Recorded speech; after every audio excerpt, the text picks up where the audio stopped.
এই ডুবাটা পুরো ভর্তি হয়ে গেছে, এই যে আমাদের নার্সারি। দেখুন বন্ধুরা, আমার এত বড় গর্তটা পুকুরের মতন, গর্তটা বন্ধ বন্ধ হয়ে গেছে। দেখুন কি অবস্থা, দেখুন এটা হচ্ছে ঐশ্বর্য গাছ। ঐশ্বর্য গাছ, এই যে সাইড দিয়ে সব জল ঢুকে গেছে, এই যে ঐশ্বর্য গাছের মধ্যে জল ঢুকে গেছে। এবার কি বলবো, এ বাবা, ঐশ্বর্য গাছে মানে হাঁটু জল। এ বাবা, চতুর্দিকে জল। এই তো মানে 3 দিন আগে এই 2000 গাছ শুধু ডগা দিয়েছি।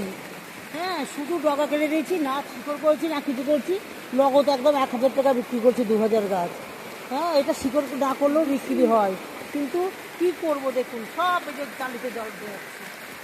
দেখুন, দেখুন সব চালিতে, দেখুন কি অবস্থা। দেখুন ওই যে সাইডে দেখুন পুকুরের জল দেখি কি হচ্ছে। গো? বন্ধ করে দিই।